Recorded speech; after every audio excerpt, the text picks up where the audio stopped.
Graça e paz, irmãos, em nome de Jesus. Amém. Amém. Essa é uma das maiores promessas que nós temos da parte do Senhor Deus. É o fato de sabermos que Ele está perto, sempre perto de nós. E sabe, queridos, independe de mim e de você. Quando a palavra de Deus nos declara que Ele nos amou e nos ama, não é porque temos uma moral elevada ou deixamos de ter.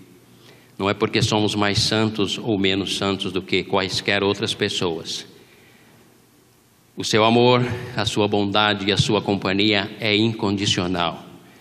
Obviamente que isso não nos abre precedente para vivermos em pecado contra Ele, mas ao mesmo tempo não nos condiciona a estarmos fadados ao fracasso por causa dos nossos pecados. Por isso que a palavra de Deus sempre nos convida a, movidos pelo seu amor, pela sua graça, pela sua infinita misericórdia, consagrarmos e dedicarmos as nossas vidas a Ele. Quanto mais perto do Senhor estivermos, mais seguros nos sentiremos, mais amados e amadas nos sentiremos. Mas o seu amor e a sua graça, para minha e para a tua surpresa, independe de mim e de você. Gosto muito de uma palavra muito antiga, nas velhas traduções, que diz que Ele é movido pelo seu beneplácito. Não se usa mais, é uma palavra em desuso. Mas essa palavra diz: Ele é movido por Ele, para Ele e através dEle. E Ele nos escolheu para sermos objetos do seu amor, da sua graça e da sua bondade. Sejamos fiéis a Ele por causa do seu amor e da sua misericórdia. Eu acredito que a maioria já sabe meu nome, Joseniel. Ali entre dos santos existe um M, que é mais complicado do que o Joseniel. Ele chama Melquíades. Joseniel Melquíades Santos. Esse é o meu nome. Acredite, Melquíades é italiano. Lá do Nordeste. Algum italiano passou por lá. Mas já pesquisamos a origem desse sobrenome, Melquíades, e é italiano, irmãos, acredite. Minha mãe é branquinha como uma neve. E o meu pai é um caboclo. Caboclo escuro, da pele mais escura, ali no sertão da Bahia. Ah, meu pai. Minha mãe está com 98 anos. Ontem eu a busquei em Americana e trouxe aqui para ficar na casa do meu irmão. Está com 98 anos de idade. Lúcida, tranquilinha, veio quietinha no carro. Eu de vez em quando trocava uma ou duas palavras com ela, mas é sempre uma bênção estar com ela. Quer ver ela chorar? É somente começar a conversar sobre a palavra. É algo que a emociona desde a sua meninice, quando aos 12 anos de idade, no sertão, ainda convivendo com indígenas, apareceu um missionário com um livro preto. E aquela menininha com 12 anos de idade, ela conta para nós. Aquele missionário falou palavras tão lindas que eu nunca esqueci. E aquelas palavras, mesmo sem eu saber ler ou escrever, elas entraram na minha alma. E posteriormente, conta ela que olhava para aquelas palavras do livro que ela ganhou e não conseguia identificar porque era analfabeta. E aí ela orava ao Pai e pedia a Deus que ela gostaria muito de compreender aquelas palavras. E acredite se quiser, como dizem, mas ela aprendeu a ler com a palavra. E aprendeu a amar a palavra do Deus eterno. Salmo de número 80, versículo 19, mas nós não podemos ficar apenas no versículo 19. Embora ele sintetize um sentimento expresso pelo salmista, mas na verdade esse sentimento ele é expresso no versículo 19, no versículo 7 e no versículo 3. E esse salmo foi escrito provavelmente não por Asaf, mas pelos seus descendentes. Asaf foi um homem especial nas Escrituras, um grande levita, e foi um homem digno de ser imitado, porque ele não apenas foi um homem fiel, um homem que amava louvar e exaltar a Deus, participava dos cultos, transportava a arca do concerto, foi eleito por Davi. Você pode encontrar toda a história dele lá em 1 Crônicas 6, 2 Crônicas 25, você vai encontrar toda a história deste homem.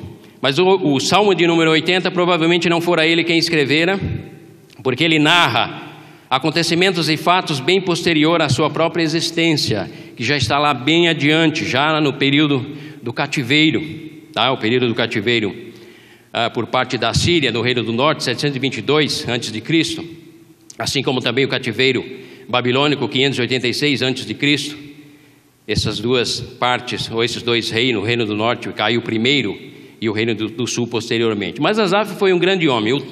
O salmo mais conhecido de Asaf é o Salmo 7,3. Quantos conhecem o Salmo 7,3? Poucos, então precisamos pregar sobre o Salmo 73. É uma verdadeira joia por parte de Asaf. E ele é considerado o salmo principal porque no Salmo 73, ele, Asaf, relata uma experiência sua, particular, onde no momento de crise, instabilidade, dúvida, crise existencial, assim como crise espiritual, ele se depara com uma questão que perturbava a sua alma. Salmo 73, você vai encontrar lá: verdadeiramente bom é o Senhor para com Israel e para com todos aqueles que o invocam. Porém, quanto a mim, os meus pés quase se resvalaram. Sabe por quê? Ele diz: porque eu tinha inveja do soberbo, do ímpio, porque eles prosperam, e eu, levita, dedicado a Deus, vivo na perrenga. Isso é o Salmo 73, só para você ter a curiosidade de ir lá e se deliciar com o Salmo 73, porque de repente o que pode te abençoar hoje não é o Salmo 80, mas pode ser o 73, porque de repente você está numa crise terrível, num contexto sociopolítico, econômico como esse que estamos vivendo, onde dá a impressão que os corruptos é que prevalece, a injustiça, a desigualdade, a desonestidade, a impiedade. E de repente você se sente preterido nesse contexto todo, porque você tem que lutar pelo seu dia a dia, e as lutas e as dificuldades quase sufocam a sua fé, e você muitas vezes questiona: Senhor, o meu vizinho é um baita de um pagão, e ele progride, olha o carro dele, a casa dele, os filhos dele, o convênio médico dele, as viagens que ele faz todos os anos, 2, 3 vezes, e eu não conheço nem o meu país. Mas no Salmo 73, não é o nosso caso hoje. Hoje nós vamos trabalhar no Salmo 80, escrito pelos filhos de Asaf, os seus descendentes. Só pelo escrito do Salmo 80 dá para perceber que Asaf foi um homem que deixou um legado muito forte, muito contundente para os seus descendentes. Um legado de consciência, um legado de fé, fidelidade, um legado de submissão e, acima de tudo, um legado de alguém que aprendeu a conviver com Deus apesar da sua humanidade. Muitas vezes, amados, queremos ser pessoas espirituais e nos esquecemos que somos seres humanos e nos esquecemos da nossa humanidade. E eu sempre gosto de dizer que Deus pede para mim e para você fidelidade de 10% nos nossas dedicações financeiras. Mas a grande preocupação de Deus é com o que fazemos com os nossos 90%. A nossa espiritualidade pode corresponder 10% das nossas vidas, mas Deus está preocupado com os 90% das nossas vidas que são cuidadas no nosso dia a dia, onde precisamos cuidar dela com todo zelo e esmero, porque não adianta declarar fé em Cristo Jesus, quando na maior parte da nossa existência nós somos terrivelmente abatidos, preocupados, ansiosos, inconsequentes no que diz respeito à fé e à fidelidade ao Deus eterno. E eu gosto também de dizer que no passado o leão rugia e os homens de Deus os enfrentavam, movidos pela fé e pela convicção, pelo relacionamento íntimo que tinha com o seu Deus. Nos tempos atuais o gato mia e eu e você corremos apavorados. Alguma coisa errada é conosco. Alguma coisa errada conosco. O porquê de tanta fragilidade? O porquê de tanta insegurança no que diz respeito ao mundo e à sua influência? Não foi isso que Asaf passou para os seus descendentes. Por isso que lá no capítulo 80 ele vai tratar e vai nos falar exatamente sobre uma atitude que eu e você precisamos ter em relação ao nosso relacionamento com o Deus eterno. Veja só que legal. Não, deixa eu pular aqui, porque senão vai demorar muito. Tem várias coisas anotadas aqui. No Salmo 80, nós temos a oração de Israel pedindo restauração depois de ter sido devastado por uma potência estrangeira, a Síria. Provavelmente no Salmo 80 ele faz alusão ao reino do norte que caiu sob o domínio da Síria. É preciso entender esse pano de fundo para você se situar melhor na sua leitura e na compreensão do texto, para você assimilar melhor o que o salmista está relatando, o que ele está narrando na sua escrita. E como que a gente sabe disso? Provavelmente a citação de Efraim, Benjamim e Manassés representa o reino do norte que caiu em 722. Então havia uma inquietação muito grande no coração deste moço, ou destes moços, ou dos descendentes de Asaf. Na minha e na sua Bíblia você vai encontrar lá Salmo da família de Asaf, ou seja, Salmo dos descendentes de Asaf. Tá? Então diz assim, olha, no versículo 1, escuta-nos, pastor de Israel. De onde vem essa expressão pastor de Israel? Poucas vezes nós encontramos no Antigo Testamento a citação de alguém se referindo a Deus como pastor. Quando encontramos nesse texto de um dos descendentes de Asaf, logo nos reportamos a que Asaf fora indicado por Davi e convivera próximo de Davi. E Davi escreveu o Salmo 23. O Senhor é o meu pastor. Então ele recebe uma influência da parte de Davi e ele passa a sua geração para que a sua geração entendesse sempre o seguinte: há um Senhor que é pastor de todos. Agora, é preciso entender que o mesmo pastor, citado por Davi, exemplificado por ele, citado por ele, que leva aos pastos verdejantes, também é o mesmo pastor que leva aos copos de lágrimas. Mas ele não deixa de ser pastor. As intempéries, as circunstâncias que variam na nossa existência, nada afeta a soberania ou o senhorio absoluto ou o controle absoluto de Deus sobre as nossas vidas, sobre a minha e sobre a sua vida.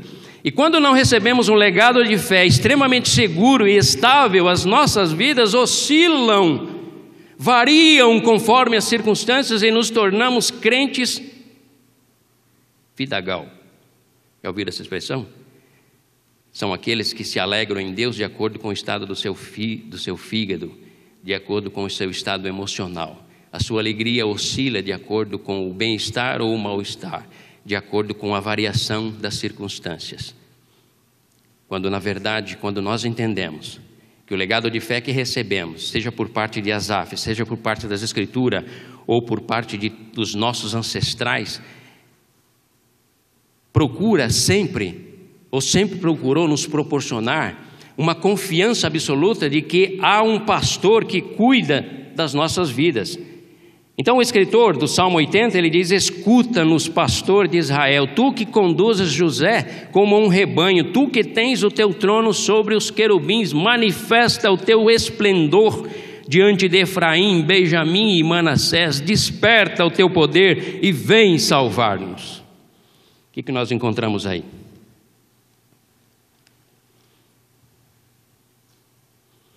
Encontramos alguém que, ao reportar para a história, conhecendo o seu histórico, conhecendo a sua origem, a sua procedência, ao mesmo tempo transpondo as barreiras de hostilidade, porque o reino do norte era hostil ao reino do sul. Mas mesmo assim ele transpõe essa barreira da desigualdade, essa barreira do desinteresse um pelo outro, e ele expressa como alguém que se coloca na mesma posição dos cativos, mesmo se referindo ao reino do norte que havia sido cativo pelos da Assíria. Lembram-se? Isso é registrado em Reis. O acerco da Assíria foi tão pesado e tão tremendo que as mães, as mulheres desejaram comer os seus filhos cozidos ou assados. Tamanha foi a fome que Samaria enfrentara por causa da sua idolatria, por causa do seu afastamento do sumo pastor. Então o mesmo pastor que conduz a pastos verdejantes, irmãos, acreditem, não é palavra minha, é palavra de Deus. O mesmo pastor que conduz a pastos verdejantes, ele pode conduzir a minha e a sua vida a vale de lágrimas. E o que vai depender do seu sucesso de você superar aquelas circunstâncias, é o teu olhar para Ele como um sumo pastor ou como um sumo benfeitor, como alguém a ser manipulado por causa do meu sofrimento, ou exigido mediante aquilo pelo qual eu anseio, ou alguém a quem eu me submeto, sem nenhum conformismo, mas eu me submeto. Então, ele nos diz, desperta, versículo 2, desperta o teu poder e vem salvar-nos, restaura-nos. Aí vem o clamor, o mesmo clamor do versículo 19, nós vamos encontrar logo aqui. Restaura-nos, ó Deus, faze resplandecer sobre nós o teu rosto, para que sejamos salvos. Clamor. Alguém que interpreta corretamente a sua história, sabe quem é o seu sumo pastor, sabe a circunstância que está vivendo, mas não se deixa abater por ela, mas faz dela uma forma dele expressar o seu amor, a sua devoção e a sua confiança no Deus eterno, e ele exclama: restaura-nos, ó Deus, faz resplandecer o teu rosto sobre nós, porque dessa maneira nós seremos salvos.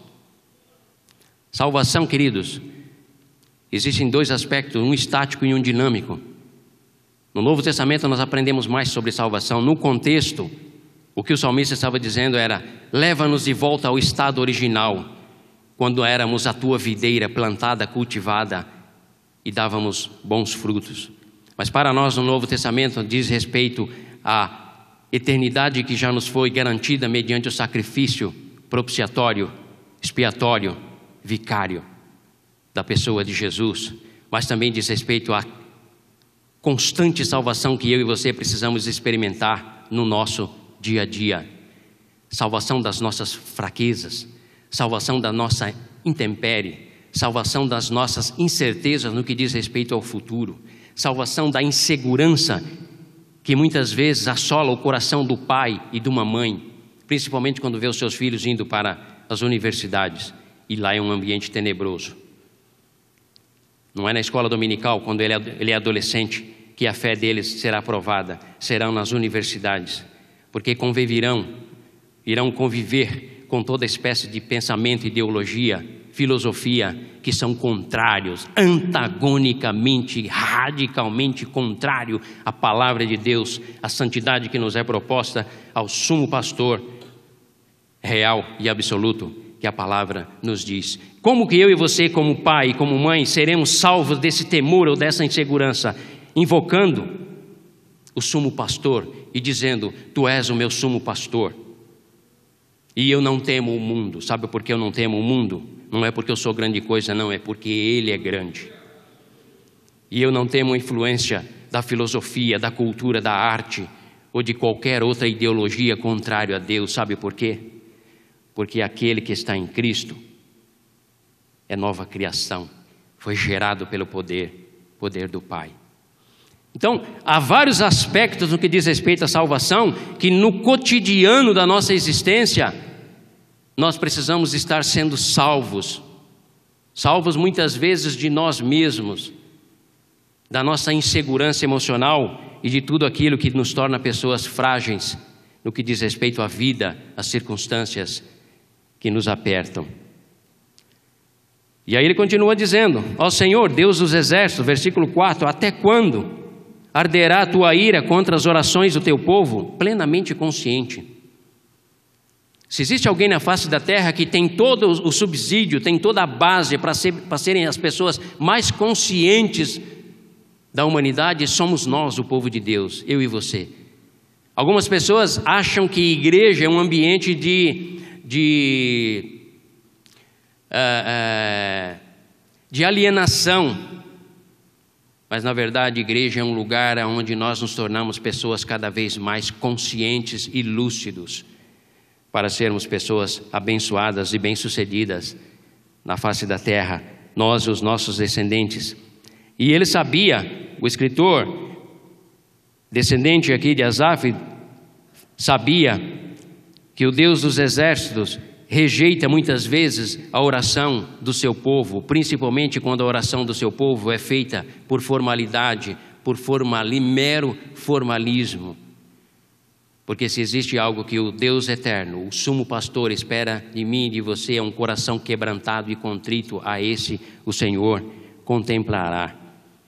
E ele continua dizendo no versículo 5: tu os alimentaste com o pão de lágrimas, falando da ruína do reino do norte, que chorava pela morte dos seus filhos e filhas. Tu os alimentastes, mas ele não fugia. O salmista, ele não foge da sua realidade. Tu os alimentaste com o pão de lágrimas e o fizeste beber copos de lágrimas. Fizeste de nós um motivo de disputa entre as nações vizinhas, e os nossos inimigos caçoam de nós.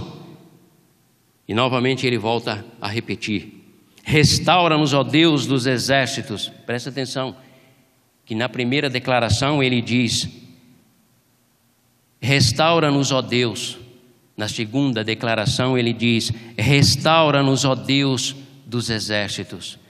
Percebe que nessa caminhada de clamor e de busca ao sumo pastor, evidencia uma intimidade, um conhecimento mais aprofundado, mais íntimo para com o adorador.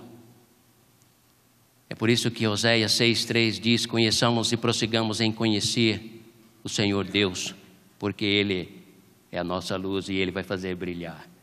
Não existe a estatez, ser estático no reino de Deus. No reino de Deus tudo é dinâmico, irmãos. A ciência fica empolgada quando descobre galáxias e mais galáxias. Sabe por quê, queridos? O nosso Deus está criando. E Ele vai continuar criando por toda a eternidade. E um dia nos levará para Ele mesmo.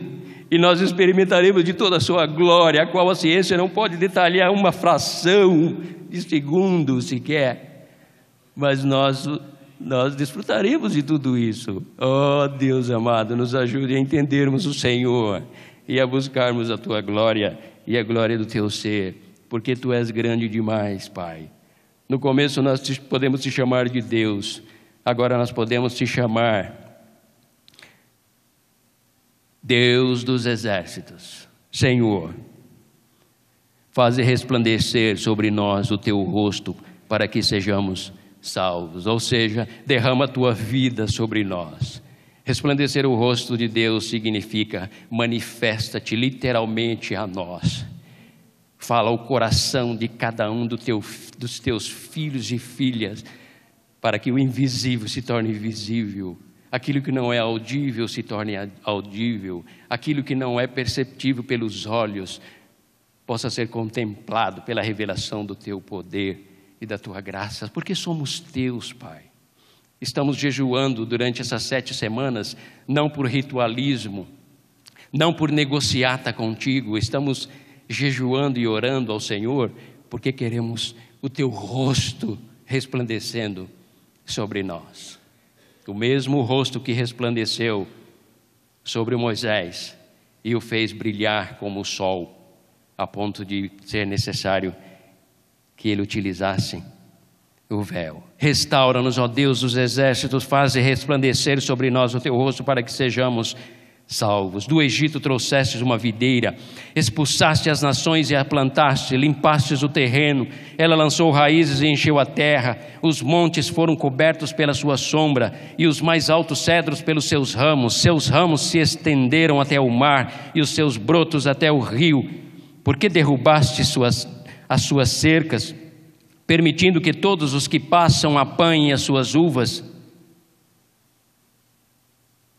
Ou seja, o salmista estava fazendo uma leitura o mais consciente possível da sua realidade. Ele sabia exatamente o que estava acontecendo com o seu povo. Irmãos, posso garantir a vocês que uma boa leitura da realidade, se nós assim o fizéssemos, cada uma dessas cadeiras estariam lotadas, mesmo que fosse numa quarta-feira, erguendo as mãos e clamando: restaura-nos, ó Deus eterno, restaura-nos e salva-nos. Porque a leitura que estamos fazendo da realidade é aquela que nos indica que a Dilma não tem solução. Não tem solução, queridos. O PT não tem solução. O PMDB não tem solução. O PDS não tem solução. Nenhum partido tem solução. Sabe por quê? A solução está nas mãos do sumo pastor. E acreditem, acreditem, amados. Acreditem no que eu vou dizer. O sumo pastor, nesse tempo, está nos dando copos de lágrimas para bebermos. E ele faz isso quando ele quer tratar com uma nação para colocá-la num lugar mais elevado. Ele faz isso quando ele quer ver o seu povo enchendo os templos em oração e súplica, e jejum e clamor, e expressando o ardor do seu coração, dizendo: Senhor, quero chamar-te de Deus, mas quero te chamar de Senhor, e lá na frente quero te chamá-lo de Senhor absoluto, Rei eterno, excelso e soberano. Porque eu quero estar numa ascendente na minha relação com o Senhor. Queridos, é tempo de clamarmos ao Pai. É tempo de buscarmos ardentemente a presença do Pai, do sumo pastor. O mundo, irmãos, geme. O sistema de saúde está quebrado. O sistema de previdência está quebrado. As construções e os investimentos vazaram do país. E tudo isso pode nos trazer e vai nos trazer tempos ainda mais difíceis. E se eu e você não fizermos uma leitura correta da realidade, tomaremos decisões erradas. Sabe por quê? Não é tempo de comprar, é tempo de economizar. Sabe por quê? Não é tempo de pensarmos no nosso próprio interesse, é tempo de pensarmos no interesse coletivo. A mulher lá em Salvador que busca saúde porque o seu joelho estava estourado e volta para casa chorando, porque não encontra atendimento médico, deve ser a dor no joelho dela, a dor no teu joelho, a dor no meu joelho, a dor no nosso joelho como nação. Porque se assim não o fizermos, não clamaremos ao Pai, estaremos acomodados à nossa vida medíocre religiosa de ir e vir aos templos, mas poucas vezes clamaremos e invocaremos Pai eterno. Sabemos da pouca história dessa nação, sabemos da corrupção estabelecida desde a implantação da República, mas sabemos que o Senhor é o Senhor da história, porque o coração do rei, o coração da presidente, o coração de todos os líderes da nação que compõem a ONU e todas as demais nações do hemisfério norte ou sul, em todas as regiões do mundo, o coração desses homens e mulheres estão na mão do Todo-Poderoso. Ele jamais perdeu o controle da história da humanidade. Mas quando assim não entendemos, irmãos, vamos e voltamos para os nossos trabalhos, vamos e voltamos dos nossos templos e achamos que porque o nosso salário está em dia está tudo bem, porque as nossas contas estão em dia está tudo bem, mas de repente do teu lado tem um irmão e uma irmã chorando e clamando, e tu não consegues interceder por ele, porque a leitura da realidade que tu estás fazendo estás equivocada. O clamor a Deus por parte do salmista é porque ele tem a coragem e a ousadia de fazer uma leitura correta e precisa do seu contexto histórico, do passado, do presente, inclusive do futuro, sem se deixar vencer pelo pessimismo, pelo derrotismo e por qualquer outro sentimento que o faça prostrar, porque ele parte do princípio de que há um pastor soberano. E ele segue em frente na sua narrativa, pausando-a com clamor e súplica ao Deus eterno. Por isso que ele diz, continua dizendo e vai até o 19, porque derrubastes as suas cercas, versículo 12, permitindo que todos os que passam apanhem as suas uvas, javalis da floresta a devastam e as criaturas do campo dela se alimentam. Volta-te para nós, ó Deus dos exércitos, dos altos céus, olha e vê. Toma conta desta videira, e todas as vezes que diz videira está se referindo ao povo de Israel, o qual lá na frente Jesus diz, eu sou a videira verdadeira. Se lá no passado era Israel, hoje eu sou a videira verdadeira e vocês são os ramos.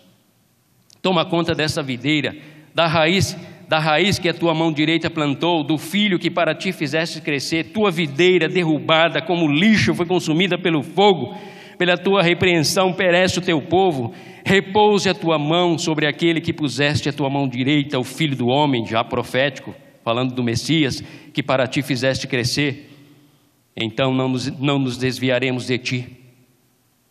E aí ele clama o clamor que deve estar no meu e no seu coração: vivifica-nos. Ou seja, derrama da tua vida em nós, dá-nos vida, mas vida espiritual. Expande os nossos horizontes e a nossa compreensão de nós mesmos, do mundo, do nosso país, de tudo aquilo que está à nossa volta. Vivifica-nos e invocaremos o teu nome. Restaura-nos, ó Senhor. Agora ele já chama, já é o terceiro clamor dele. Se no primeiro ele diz: restaura-nos, ó Deus. No segundo ele diz: restaura-nos, ó Deus dos exércitos. Agora ele diz: restaura-nos, ó Senhor, Deus dos exércitos. Faze resplandecer sobre nós o teu rosto, para que sejamos salvos. Nessa noite, queridos, eu gostaria de rogar ao Pai, e pelo poder do Espírito Santo, Ele despertasse você a ter a coragem de clamar. Nós batistas gostamos bastante de textos como de Eclesiastes 5:2, o qual nos diz o seguinte: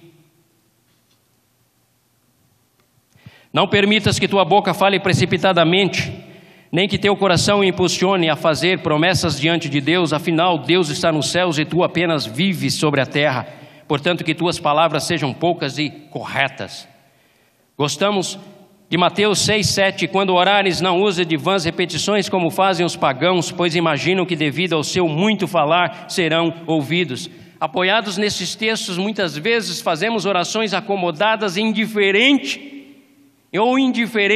às circunstâncias que estão à nossa volta, usando esses textos como se eles inibissem a prática do clamor. Obviamente que não adotamos e nem estimulamos o clamor oficializado, institucionalizado, onde marcamos um dia porque esse dia vai ser o dia do clamor. Não acreditamos nisso, mas acreditamos no coração e numa alma e numa mente de um ser humano que declara fé em Deus e em Cristo Jesus e que o ama profundamente e que contempla a necessidade do seu próximo, do seu país, da sua família ou dos seus parentes, e tem a coragem de erguer a voz e dizer: Jesus, filho de Davi, tem misericórdia de nós, como fez a mulher samaritana, como fez a mulher cananeia, que clamava pela sua filha e não se sentia intimidada de ser mal interpretada, a ponto dos discípulos dizer: mestre, atende logo essa mulher, porque ela está praticando o clamor e nós somos convencionais, não gostamos do clamor, não gostamos de barulho, não gostamos de súplica, porque isso denota desequilíbrio e instabilidade, e nós gostamos da formalidade, gostamos da ordem, mesmo que essa ordem sufoque uma alma e um coração ansioso por uma experiência maior com o Pai. E Jesus, ainda para ajudar, diz: mulher, não posso dar os pães dos filhos aos cachorrinhos. E no clamor aquela mulher diz: sim, Senhor, mas os filhinhos também comem, os cachorrinhos também comem da migalha que cai da mesa dos seus senhores. E no clamor daquela mulher, amados, é tirado da alma do mestre uma expressão profunda de alguém que contempla o clamor do seu povo, quando ele se dispõe a buscá-lo na intensidade da sua alma e no desejo de ver a bênção de Deus sobre a humanidade. E ele diz: ó mulher, na expressão do texto você consegue perceber uma intensidade de emoção, de alma, de paixão. Ó mulher, grande é a tua fé, vai, seja feito conforme tu desejares.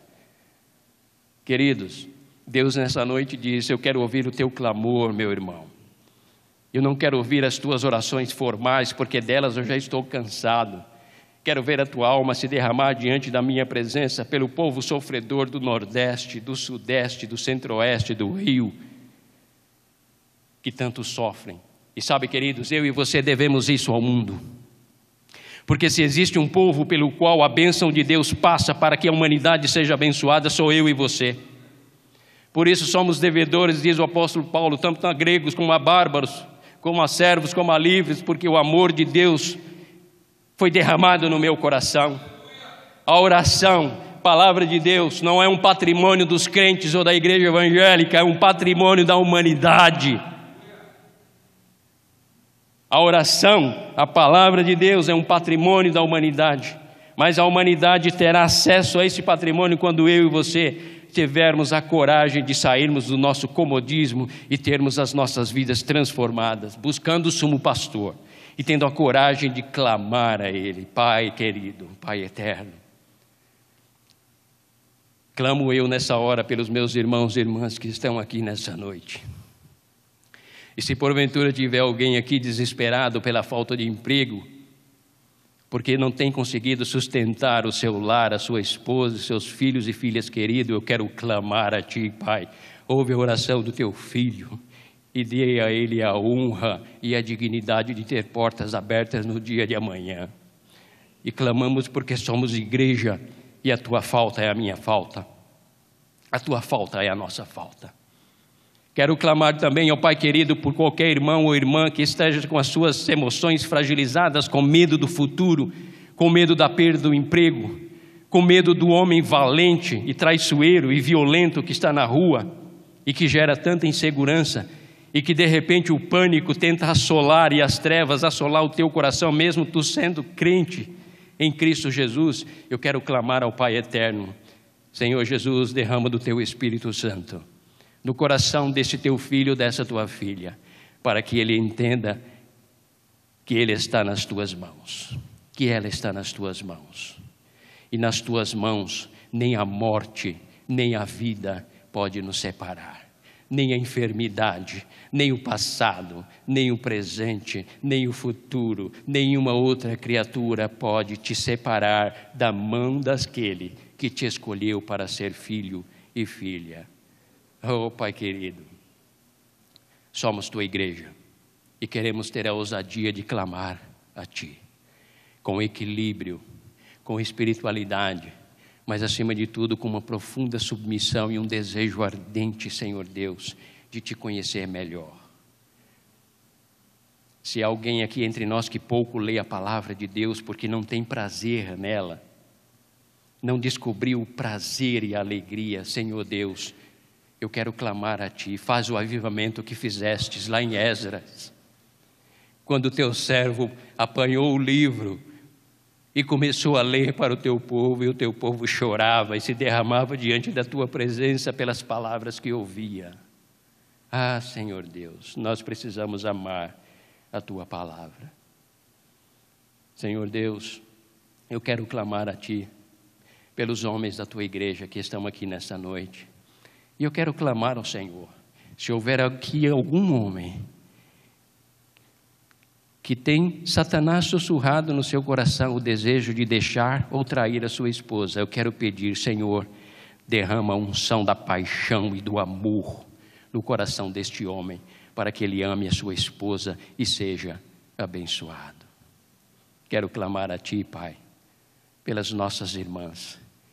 Se houver aqui entre nós alguma extremamente tensa e preocupada, até mesmo com o desejo de abandonar o seu marido, eu quero pedir ao Senhor: abre os olhos da Tua filha, Jesus, renova os votos de fidelidade e de amor, e derrama o amor ágape em nossos lares, para que nós juntos como famílias, homem e mulher, filho e filha, possamos viver a Tua bênção na face da terra. Ah, Senhor Deus, quanto nós precisamos clamar a Ti, mas precisamos ter a coragem de o fazer. Em nome de Jesus, nesta noite, eu Te agradeço pela Tua palavra que tanto nos desafia. Eu Te agradeço pela Tua palavra que tanto fala ao nosso coração. Mas acima de tudo, Senhor, eu Te louvo e Te agradeço pela Tua igreja. Ela não é perfeita e nunca será, Senhor, mas ela é Tua igreja. Cada filho, cada filha Tua aqui presente, dá a Tua bênção, Jesus. E o que eles vieram buscar nessa noite, que eles encontrem no Senhor, porque Tu és o nosso bem maior. Que toda honra, toda glória, todo louvor e toda exaltação seja dado ao Supremo Pastor, o bom Pastor, Jesus Cristo, o Rei da Glória. A Ele dedicamos as nossas vidas, a Ele fazemos esta oração e no nome dEle fundamentamos toda a nossa existência. Em nome de Jesus, amém, Senhor. Obrigado, queridos. Deus abençoe a todos vocês.